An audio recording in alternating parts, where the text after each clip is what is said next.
Assalamu alaikum wa rahmatullahi wa barakatuhu. Wa alaikum salam wa rahmatullahi wa barakatuhu. Naam, ndugu zangu, kama ilivyo ada na kawaida, leo ni siku nyingine tena tunaendelea katika darsa zetu, na hasa katika fani za aina mbalimbali.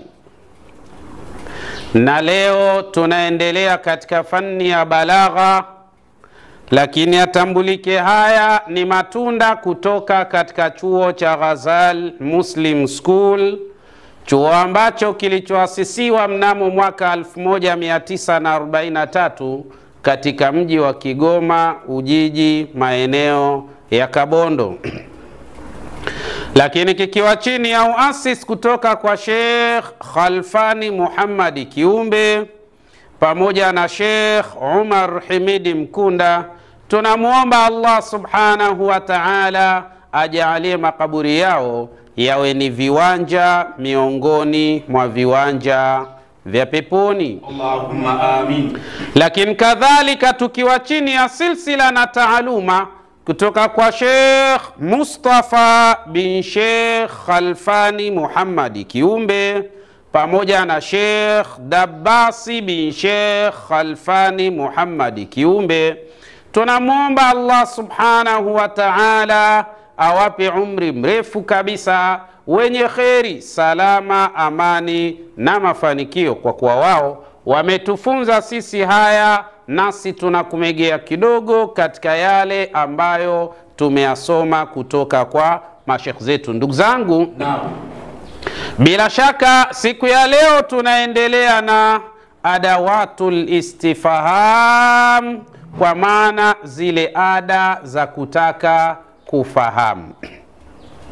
Lakini kabla hatujaingia rasmi katika darsa letu, kama ilivyo ada na kawaida, ni vyema tupeane tambihi, na hasa kutokana na magenge ya watu, magenge ambayo yaliyochomekwa katika dini tukufu ya Kiislamu, wanaopokea mishahara kutoka Vatikani na inakuja Saudia, kisha mishahara hiyo inatawanywa katika magenge yao ya kihuni, likiwemo genge linalopatikana pale Pongwe, ambao kazi yao wao ni kutetea mishahara kwa ajili ya kupotosha dini tukufu ya Kiislamu. Kwa hiyo lazima muwe makini. Mkiona watu wanakuambia sisi ndo tupo katika manhaji sawa sawa, jua kabisa manhaji yenyewe ndo ile ya Mungu wa rasta, lakini kadhalika anavaa mavazi mara mekundu mara ya kijani, Mungu huyo. Lakini kadhalika anavaa yebo, Mungu huyo. Lakini kadhalika anafanya kazi, akichoka analala chali, anaweka mguu juu ya mguu, Mungu wa hawa masalafi uchwara, ambao wanapokea mshahara kutoka Vatikani, unakuja Saudia, alafu unagawanywa katika magenge yao. Ushahidi ni nao, lakini kadhalika vile vile ninazo data kwa 100%.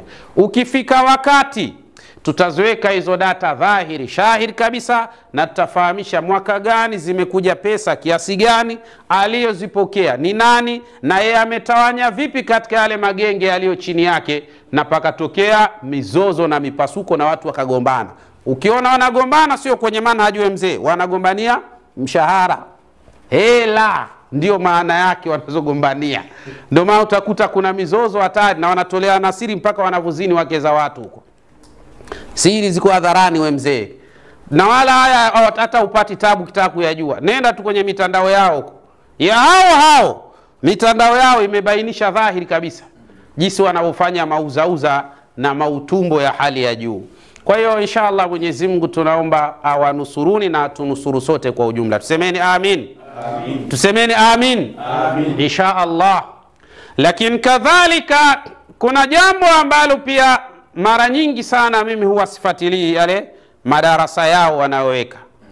Kuna baadhi ya watu wao huwa wananitumia. Sasa mimi vile wakishanitumia tunavifutilia mbali, kwa sababu naona havina maana yote. Jana kuna mtu kanitumia cover inasema kwamba hili ni kosa la 33 katika makosa ya Yusuf Diwani. Sasa kosa Sasa kosa kuna shida gani ya kosa? Alafu huyo anayesema ni kosa la 30 na ngapi? Na 3. Mimi nina video ambazo zinafika ni video 2700 na kidogo. Katika video 2700 na kidogo kuna makosa 33. Alafu huyo anayesema kuna makosa 33 haweki, kwa maana kakosea makosa 33 kapatia mangapi? Haweki yale alopatia. Huyo mtu mnamuelewa nyinyi? Wewe kama ni mtu una akili sawa sawa na ni mtu ambaye bila shaka ni muadilifu, mwambie sasa, mmesema makosa 33. Je, kapatia yale aliopatia kapatia mangapi? Semeni sasa. Hivi wewe hapo hujaelewa kitu hapo? Kama makosa yako 33, sawa, kapatia mangapi? Mbona hamsemi? Alafu kuneno kukosea. Kukosea kuna aibu.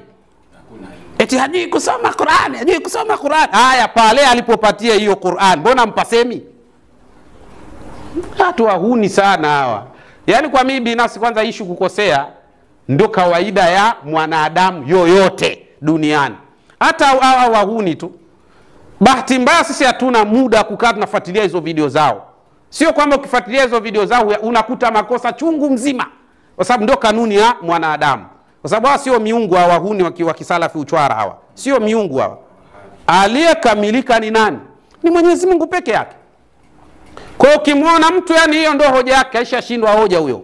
Kwamba je, kusema pale kakosea kosa la kwanza, kosa la pili, kosa la tatu, kosa la haya, na alipopatia kwa msemi kapatia hii ya kwanza, kapatia ya pili, kapatia ya tatu, mbona usemi? Wewe kama ni mkweli na hiyo manhaji, kama ni manhaji sawa sawa isiyo kwa manhaji ya Kiyahudi. Kwa hiyo mimi ninachosema ndugu zanguni, hawa ni watu wanatapatapa tu baada ya kuona kwamba tayari tumeshaweka wazi yale masiri yao ya ajabu ajabu, lakini kadhalika tukaweka wazi maakida yao machafu. Kwa hiyo wanahangaika, wanatapatapa, wanapata tabu, na kila mmoja anayekuja kuradi anaona bado hatoshi, anaona aje na mwingine aongezee pale ili katika kuficha ule upuuzi wao. Hawatoshi kweli. Wewe angalia hizo radi wanazomradi Yusuf Diwan. Angalia hiyo mihadhara iliyowekwa kwa ajili ya Yusuf Diwan. Angalia hivyo vikao vilivyowekwa kwa ajili ya Yusuf Diwan, na bado wanaona hawatoshi. Yaani nitawapa tabu sana hawa watu hawa. Nitawapa tabu mpaka watachanganyikiwa. Hawatoshi. Na mimi nawaambia wahamasishane zaidi, waongeze madarasa, waongeze mihadhara, waongeze vikao. Waongeze sana. Hivi vichache sana bado. Kwa hiyo inshallah Mwenyezi Mungu tunaomba tujalie kila la kheri. Tuingie katika darasa letu sasa. Taib. Nafikiri hapo mmenielewa vizuri eh? Akikwambia mtu kakosea makosa 33, mwambie kapatia mangapi? Maana ukisikia kakosea makosa 33, maana kuna kupatia kupo. Kapatia mangapi? Ete upuuzi hapa. Sasa inshallah tunakwenda katika darasa letu, sawa? Wataalamu wa balagha wanasema waqad takhruju alfadhul istifham, kuna wakati anatoka maneno ya kutaka kufanyaje?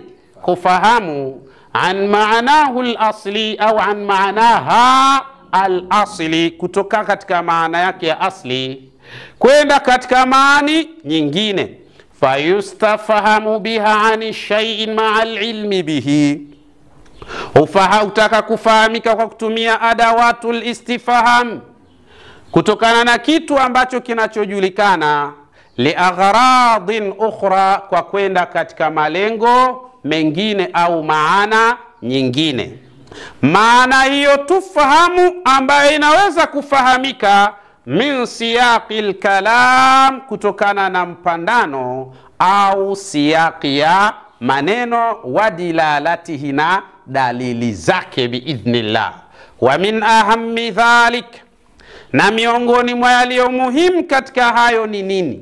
Ni hii namba 9. Leo tunaanza katika namba 9, ambao ni atahwilu, kuogopesha, kukhofisha, yani kumfanya mtu ahofu na aogope.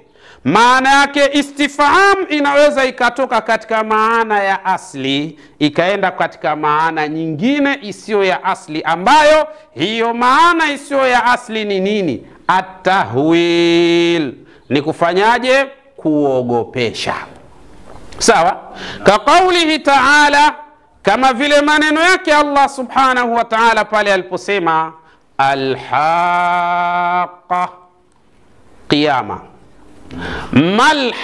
Malhaqa, unaona kazi. Ima inaitwa adatul istifhami litahwil. Ni adatul istifhami, imekuja hapa kwa kazi gani? Kwa maana gani? Kwa maana ya kuogopesha. Malhaqa, ni nini hicho kiyama? Wama adraka malhaqa, na nini ambacho kitachokujulisha kiyama ni kitu gani? Tunakwenda sawa? Maana yake ima inaitwa ni adatul istifhami litahwil. Wa qad takhruju alfadhul istifhami an ma'naha al-asli ila ma'anin ukhra tustafadu au tufaham min siyaqi al-kalam. Hawa ndio watu wa balagha wanasema katika hali za namna hiyo. Kwa hiyo kwa kukosa kujua haya, genge la masalafi uchwara aka mawahabi ndio maana wanaleta kelele. Kwa hivyo kwa kukosa kujua ilmu hizi, genge la usalafi uchwara aka mawahabi ndio maana wanaleta makelele na kuleta tafsiri za hovyo hovyo zisizoeleweka. Matokeo yake wanaleta uyahudi katika dini tukufu ya Kiislamu. Wallahi ni hatari, lazima kuwa makini. Unapoiona adatul istifhami, tazame mahala ilipokaa. Kwa hapa ilipokaa malhaqa, hii inaitwa adatul istifhami litahwil, kwa ajili ya kuogopesha au kukhofisha. Kiyama ni nini? Hicho kiyama na ni nini kitacho kujulisha kiyama ni nini? Maana yake hapa tayari unaanza kumtengenezea mtu hofu na uoga wa hiyo siku yenyewe ya kiyama. Ndio maana ikaitwa istifhamu litahwil. Tunakwenda sawa? Naam. Tunafahamiana? Naam. Lakini kadhalika wal istibad, na inawezekana ikaja adatul istifhami liibad au liistibad. Istibadi maana yake nini? Ni kwa ajili ya kukiweka mbali kitu. Sawa? Yani kama wewe na kitu fulani mpo mbali, ndio panaweza pakatumika istifham katika maana ya istibad, ambao hii inatoka katika maana ya asili inakwenda katika maanin ukhra tustafadu min siyaqi al-kalam. Ka qawlihi ta'ala, kama vile neno lake Allah subhanahu wa ta'ala anasema anna lahumudh dhikra wa qad ja'ahum rasulun mubin. Allah subhanahu wa ta'ala anasema anna lahumudh dhikra, umewekwa mbali sana kwao ukumbusho. Sawa? Anna lahumudh dhikra, wameweka mbali sana kwao nini? Ukumbusho. Wa qad ja'ahum rasulun mubin, hakika ameshawajia mtume mwenye kubainisha haki na batil, lakini wao wamemweka wapi?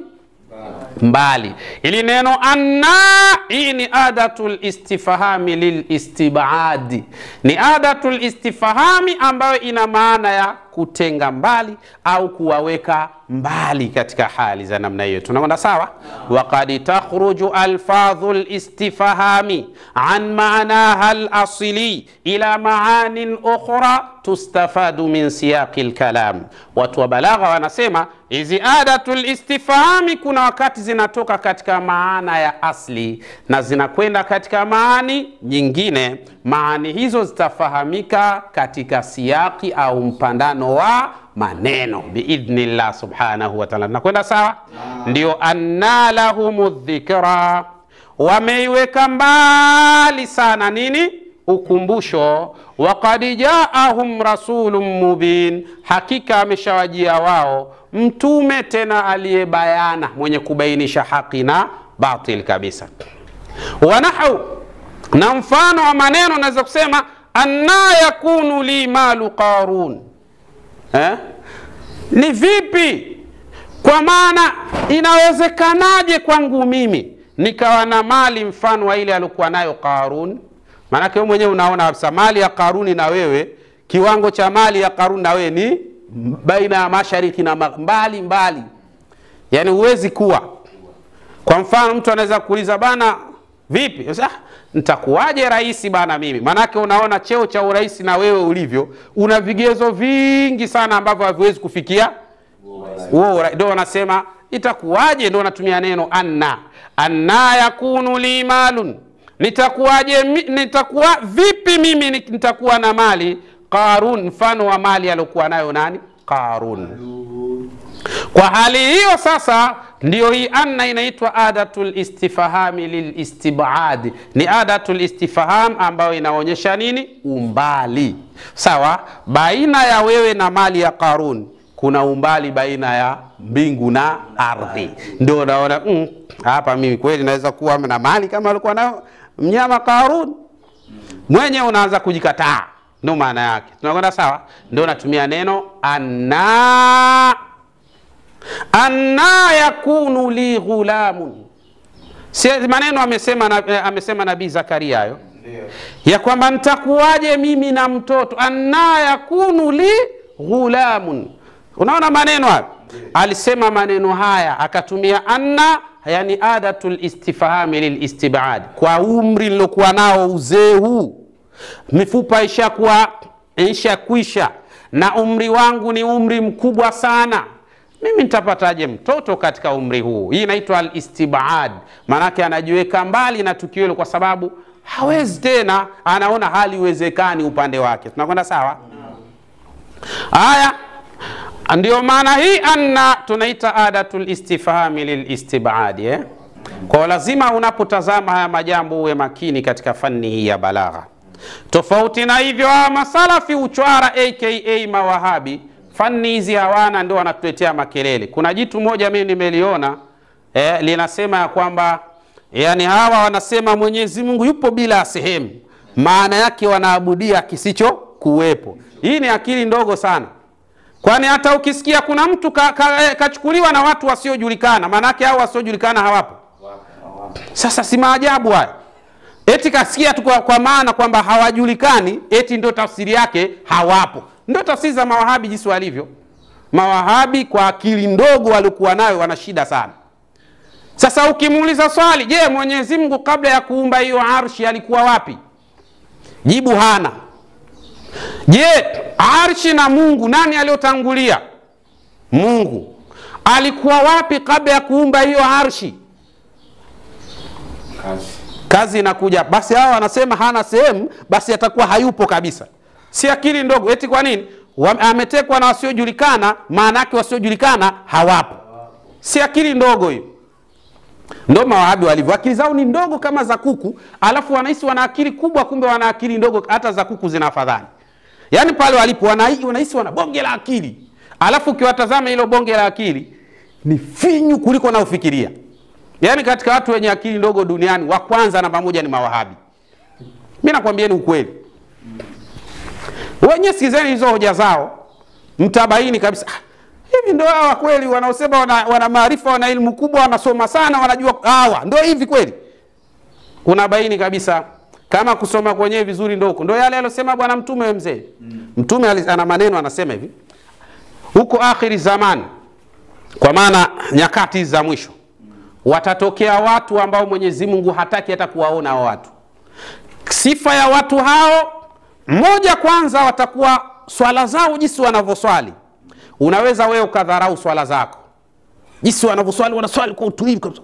Allahu Akbar. Qur'ani wanavyoisoma vizuri kabisa, inatoka kwa makharaji zake. Unaweza ukadharau ile ya kwako wewe unayesoma kimajaka. Ni maneno ya mtume hayo. Lakini kadhalika hata saumu zao namna wanavyofunga, unaweza ukadharau saumu yako. Lakini ni watu ambao hiyo Qur'an wanayosoma kwa uzuri huo, hizo swala wanazoswali kwa uzuri huo, hizo funga wanazofunga kwa uzuri huo, hazivuki hata katika sehemu ya mshipa wao wa shingo. Sifa yao watakuwa hawa watu wanawatoa watu katika dini kama jinsi ambavyo unavotoka mshale katika upinde. Ndio jinsi walivyo. Yani kila mtu kwao wao hajui dini, kila mtu kwao wao hakusoma, kila mtu kwao wao si mtu sahihi, kila mtu kwao wao ni mtu wa bid'a, kila mtu kwao wao ni mtu wa hovyo. Ndivyo jinsi walivyo. Sasa watazameni genge la hawa masalafi uchwara aka mawahabi. Utabaini hizo sifa zote alizosema bwana mtume ndizo wanazo wao. Kusoma vizuri sana wanasoma, Kuswali sana katika swala ambazo mpaka ukadharau ya kwako, wanafanya hivyo. Kufunga sana mpaka ukadharau saumu yako, wanafanya hivyo. Lakini wanavyoatoa watu katika dini, yule mubtada, yule hana akida sawa sawa, si ndio walivyo hao? Wahuni wakubwa hawa. Kwa hiyo hawa ni katika wale ambao Mtume alishatutahadharisha nao. Kwa hiyo ni watu ambao Mtume katutahadharisha nao. Wewe zime data tujiingize katika hilo genge. Lakini kiukweli kabisa tahadhari ya Bwana Mtume sisi Waislamu ndio tunatakiwa tuishike. Sahihi. Sasa inshallah Mwenyezi Mungu ajalie kila la kheri. Hivi vitu hawajui. Hawajui kabisa. Jitu linasema eti limeweka pale kabisa picha mkono wa birika. Wewe mzee sikiliza hichi kituko ndio utacheka. Yaani eti anafananishwa Mwenyezi Mungu na mkono wa birika. Tena jitu zima kabisa ambalo linasema kwamba eti limesoma. Ndio hilo limesoma katika hali hiyo. Wallahi hatari sana. Mkono wa birikati, mkono wa birika na mkono wa Yusuf Diwani vinafanana. Yaani anafananisha mkono wa Mungu na mkono wa birika na mkono wa Yusuf Diwani. Sikaisha fananisha, ushabihi huyo. Shafananisha. Uwe mkono wa kikombe ni mkono, uwe mkono wa mtu ni mkono. Yaani ukishasema neno mkono tayari ushaleta mfanano. Unafahamika unapokuwa. Kabisa kabisa. Ukishasema mkono tayari ushafanana tu. Ndio maana yake jinsi ilivyo. Uwe sasa wa ng'ombe, uwe wa mbuzi, lakini ni mkono tu. Tena cha ajabu wanasema ndio mkono ambao Mungu anafanyia kazi. Maanake una vidole unashika. Si mkono sasa huo. Watu wapuuzi sana. Wallahi yani ni kwa rehemu tu ashajifia. Hawa alowapandikiza hizo akida kasha kufa. Na kafa na mzimu wa huyo mtu ndio unawaandama wahuni wakubwa hawa. Wallahi ile hatari sana. Wewe mtu una akili sawa sawa, unasema sa mkono wa birika na mkono wa Yusuf Diwani vinafanana. Eti nini afananishe mkono wa Mungu eti haufanani na kitu kingine. Azatwa. Mwenyezi Mungu awarehemu, tuwashajifia. Sawa? Lakini kadhalika wata'dhim, kuna wakati inawezekana ikaja adatul istifhami lita'dhimi, kwa ajili ya kuadhimisha au kutukuza kitu. Ka kaulihi ta'ala, kama vile maneno yake Allah subhanahu wa ta'ala anasema, man dha alladhi yashfa'u 'indahu illa biidhnihi. Ni nani yule ambaye yashfa'u 'indahu, ambaye anatoa ponyo kutoka kwake Allah subhanahu wa ta'ala, yani ponyo inayotoka kwake mwenyewe. Ni nani? Illa biidhni, isipokuwa ni kwa idhini ya Allah. Hakuna anayeponya ila anaponya kwa idhini ya nani? Ya Allah subhanahu wa ta'ala. Iman inaitwa adatul istifhami lita'dhim. Ni adatul istifhami kwa ajili ya kumtukuza nani? Mwenyezi Mungu subhanahu wa ta'ala. Haiulizi. Hii inafanya ta'dhim, inatukuza. Man dha alladhi yashfa'u 'indahu illa biidhnihi. Man adatul istifhami lita'dhim. Ni adatul istifham ambayo inafanya kazi ya kufanyaje? Ya kutukuza biidhnillah subhanahu wa ta'ala. Tunakwenda sawa? Tunafahamiana? Lakini kadhalika watahqir, kuna adatul istifhami litahqiri, kwa ajili ya kudharau sasa au kudogosha kitu.